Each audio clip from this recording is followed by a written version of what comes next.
Good evening. You're watching the main news on HKIBC. I'm Joanna Ho. Here's a look at tonight's top stories.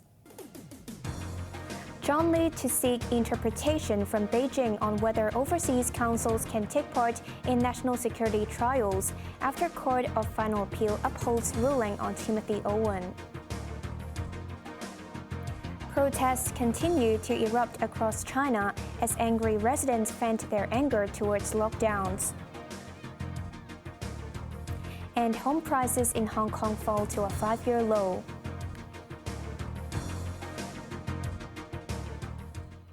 For the sixth time since the handover, Hong Kong will be seeking an interpretation of the law from the National People's Congress.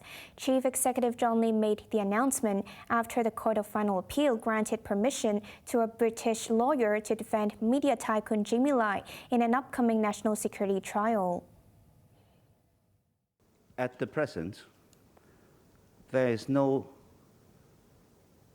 effective means to ensure that a counsel from overseas will not have conflict of interest because of his nationality.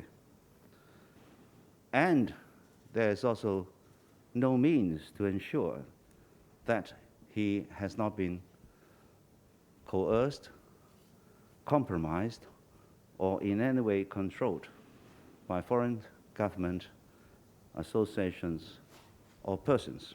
I trust that this matter will be addressed as soon as possible. It will be appropriate for the Secretary for Justice to seek an adjournment to the actual trial. And we shall proceed to do that. The national security trial, which has earned international attention, is scheduled to begin on Thursday. Lai has been charged with colluding with foreign forces and faces life in prison. The government's announcement came just hours after the Court of Final Appeal rejected a bid from the Justice Department to remove British lawyer Timothy Owen from Jimmy Lai's legal team. A 3-judge panel felt that the department had made last-minute arguments which may jeopardize a fair trial.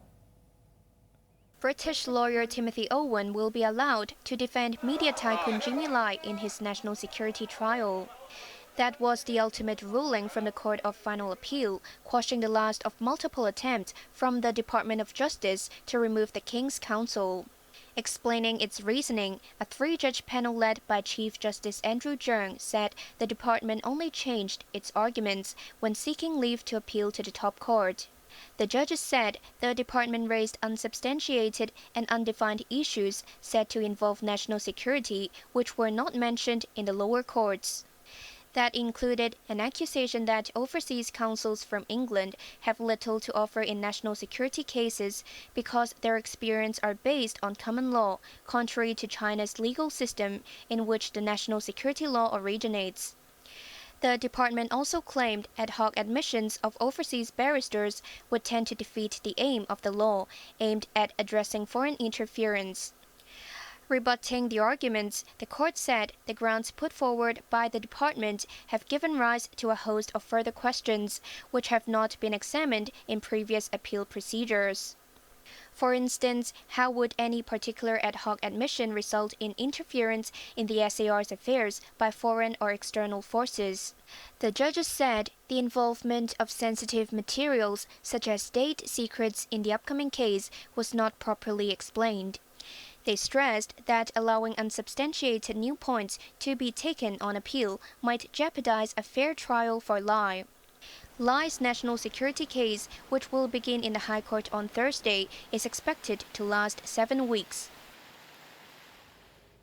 In other news, around 11,000 citizens have signed up for the Bivalent Bivalent vaccines, even as the government put through an order for 1.9 million.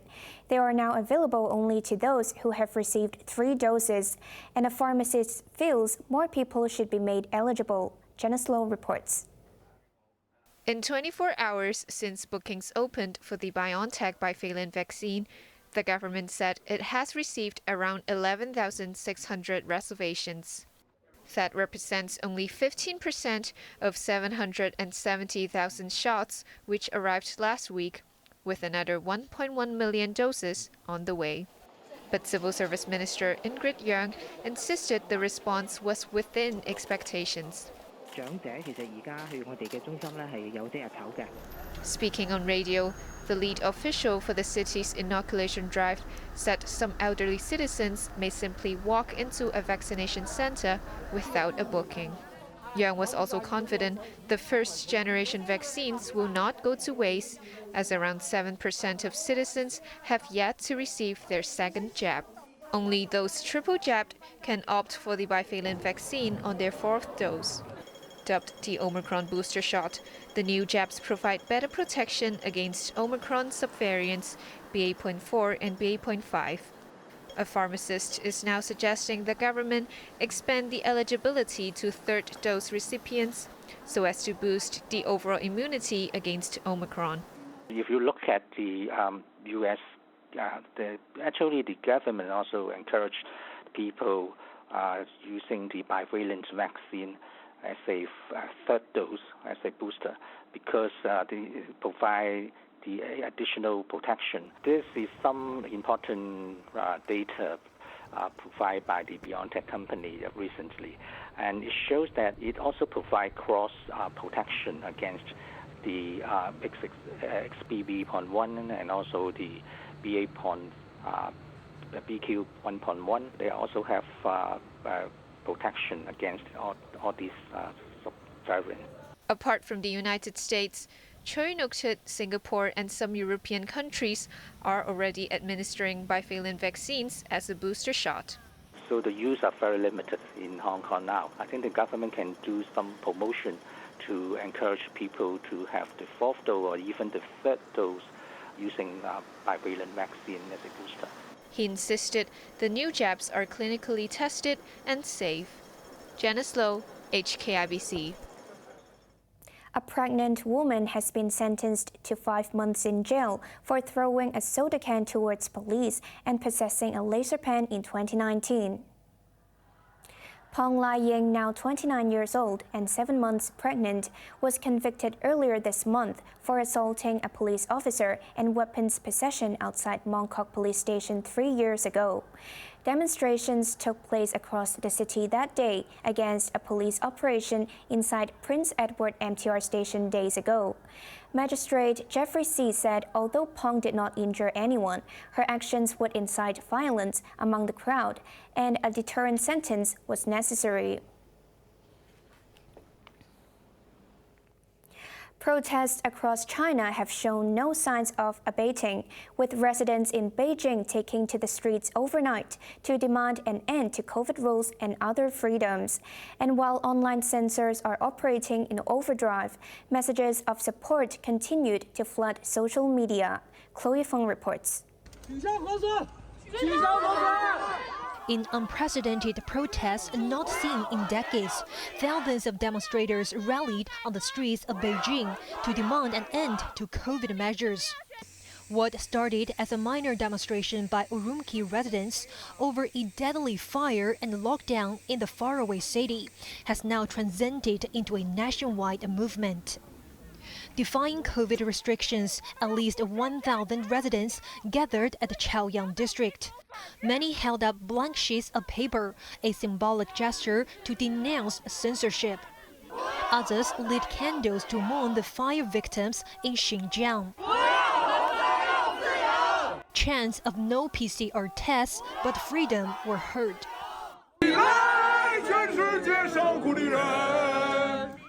Some also sang songs calling for others to stand up, all in front of heavy police presence, knowing they could easily get into trouble. In a video which went viral online, students at Tsinghua University gathered on campus to demand democracy and the rule of law. They also went cryptic on the protest materials, holding printouts of a mathematical equation from physicist Alexander Friedman, whose name rhymes with free man. According to Initial Media, protests and vigils popped up in over 15 provinces and 79 universities across China, including Urumqi, Lanzhou, Chengdu, Xi'an, Wuhan, Nanjing, Shanghai, and Guangzhou. In central Shanghai, police were seen patrolling Urumqi Road, where defiant crowds gathered and defied warnings to disperse. Some protesters were taken away, including a BBC journalist. Witness videos captured the moment as Lawrence was dragged away by uniformed police. The British national told a nearby person to call the consulate, disappearing from public sight. Lawrence was released several hours later, and the Foreign Ministry said that the journalist did not identify himself at the time of the arrest. Now, in its fourth day, messages of support for the protesters spread like fire on social media, outpacing censors. But other netizens condemned the unrest and accused foreign nations of having a hand in the demonstrations. Chloe Fong, HKIBC. China's COVID infections have set another record with over 40,000 cases in the past day alone. This comes as state media urged the government to double down on its zero COVID policy. Macy Mock reports. With 40,347 cases, China has set a record for COVID infections for the fifth consecutive day. Guangdong alone reported over 9,000 infections, over 90% of which were from Guangzhou. With a population of over 18 million, authorities are struggling to keep the sprawling city under lockdown. 近万人有疏解的意愿。 The local health commission said that around 10,000 people from the Haizhu district have requested traveling elsewhere after almost a month of lockdown. Under a system which classifies risk in tiers, the eastern side of the district has been relaxed so that public transport and deliveries can partially resume. The central part of Haizhu, however, will continue to serve a strict lockdown for at least 5 more days, with residents ordered to stay home. In a veiled response to the nationwide protests against COVID lockdowns, an op-ed published by state media said that China's anti-epidemic policies can withstand the test of history, and the rules are scientifically effective. The commentary urged the central government to double down on its zero COVID strategy, but added local authorities should do their best to minimize inconvenience to residents. It also praised a latest directive in Beijing, which ordered the removal of barricades at road junctions to prevent obstructing emergency vehicles. This comes as local authorities pledged to step up antivirus measures after recording nearly 3,900 infections. Macy Mock, HKIBC.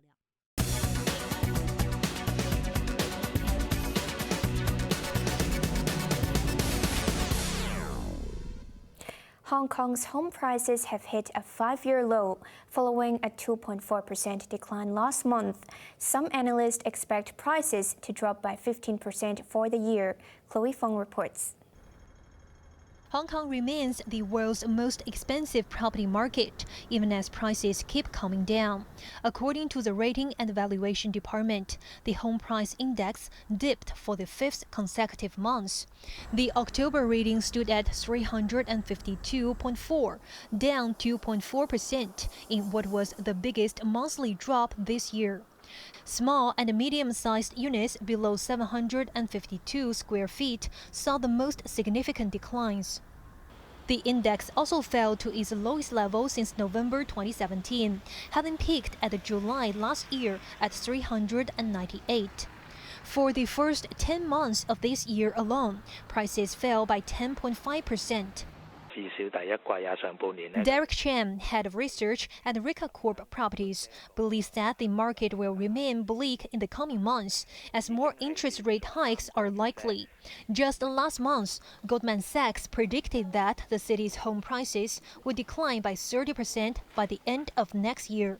Annual transactions, meanwhile, could also hit a historic low of 65,000 for 2022, according to Centerline Property Agency. Chloe Fong, HKIBC.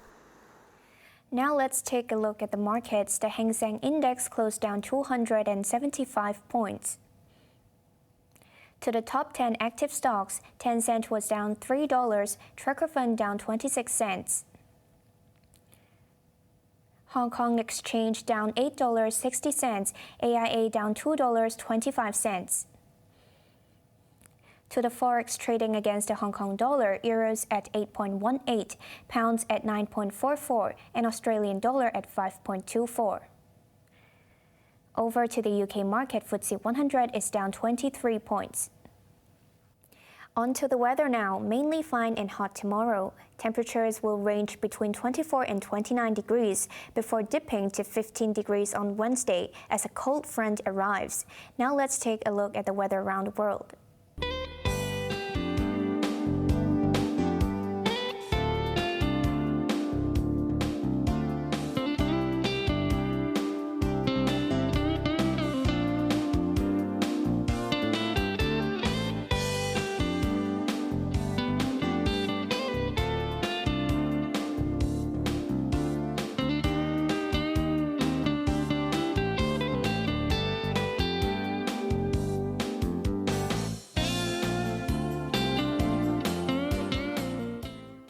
That's our main news for Monday night. Join us for more news at 11. I'm Joanna Ho. Thanks for watching. Good night.